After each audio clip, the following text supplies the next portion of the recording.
وَلَقَدْ يَسَّرْنَا الْقُرْآنَ لِلذِّكْرِ فَهَلْ مِن مُّدَّكِرٍ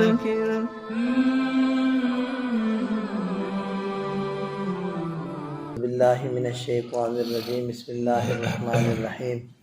یا بنی اسرائیل اذکروا نعمتی التی انعمت علیکم وانی فضلتکم علی العالمین واتقوا یوما لا تجزی نفس عن نفس شیئا ولا يقبل منها شفاعۃ ولا یؤخذ منها عدل ولا هم ينصرون۔ آدمی کے آباء و اجداد پر اگر کوئی اللہ کا انعام ہوا ہو تو اس کا اثر اولاد کو بھی پہنچتا ہے۔ جیسے کہ خلافت عرضی کے لیے تو اللہ تعالیٰ نے حضرت آدم علیہ السلام کو اتارا تھا، لیکن ان کی اولاد کو بھی یہ اثر ملا ہے۔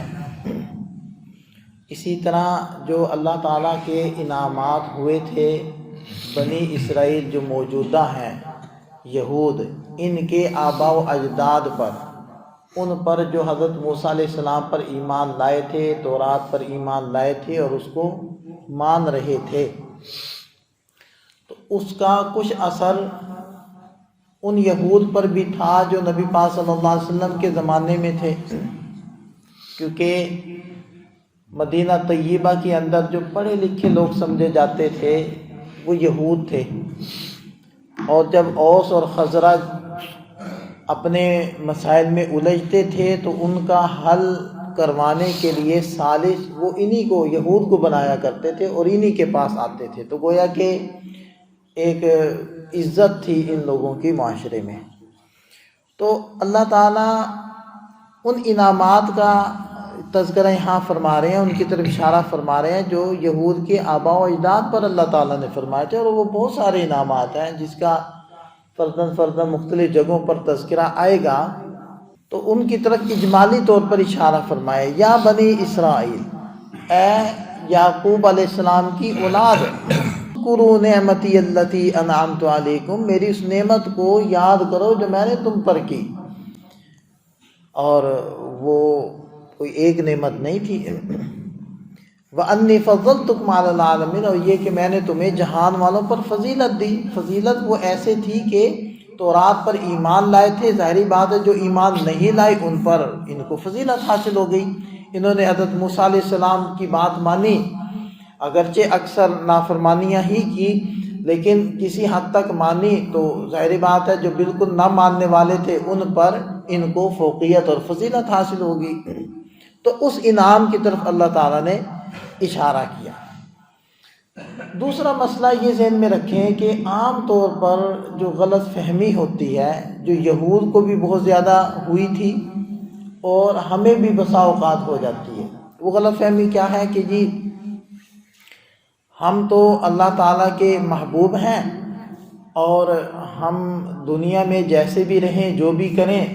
ہمیں اللہ تعالیٰ نے معاف کیا ہوا ہے اور آخرت بھی ہماری۔ تو یہود کہا کرتے تھے نحن ابناء اللہ و احباء، ہم اللہ کے بیٹے ہیں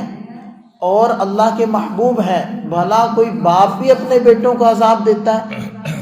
تو ہم اللہ کے محبوب ہوئے، دنیا میں بھی ہمیں عزت ملے گی اور آخرت میں بھی ہمیں عزت ملے گی۔ یہ دھوکہ ان کو بھی لگا تھا، اور یہ دھوکہ عام طور پر لگتا ہوتا ہے بزرگوں کی اولاد کو اور مشائخ کی اولاد کو، یہ لگ جاتا ہے دھوکہ کہ جی بس ہم تو بخشے ہوئے ہیں۔ تو اس لیے یہ دھوکہ جو ان کو لگا تھا اللہ تعالیٰ نے اس کے بارے میں ارشاد فرمایا واتقوا یوما لا تجزی نفس عن نفس شیئا، ڈرو اس دن سے جس دن کچھ بھی کام نہیں آئے گا، کوئی جی کسی کا، شیئا کچھ بھی۔ اور کام آنے کی کیا شکلیں ہو سکتی ہیں؟ ایک شکل ہو سکتی ہے کہ کوئی سفارشی بن جائے کہ جی اس کو چھوڑ دیں، اس کو جانے دیں، اور دوسری صورت یہ ہوتی ہے کہ کوئی مال یا کوئی چیز بدلے کے اندر دے دی جائے اور جان چھڑا دی جائے۔ تیسری شکل یہ ہوتی ہے کہ اپنا کوئی مجمع اکٹھا کر لیا جائے اور بندے زیادہ کر کے وہ اس طریقے سے غلبہ حاصل کر لیا جائے۔ یہ تین شکلیں ہوتی ہیں دنیا کے اندر، تو اللہ تعالیٰ نے تینوں کا نام لے لے کر ان کی نفی فرمائی کہ ولا یقبل منہا شفاعت، نہ تو سفارش قبول کی جائے گی، ولا یؤخذ منہا عدل، نہ کوئی بدلہ لیا جائے گا، ولا ہم ینصرون، نہ ہی ان کی مدد کی جائے گی، یعنی کچھ لوگ جمع ہو جائیں اور ایک دوسرے کی مدد کریں۔ کسی بھی شکل میں قیامت کے دن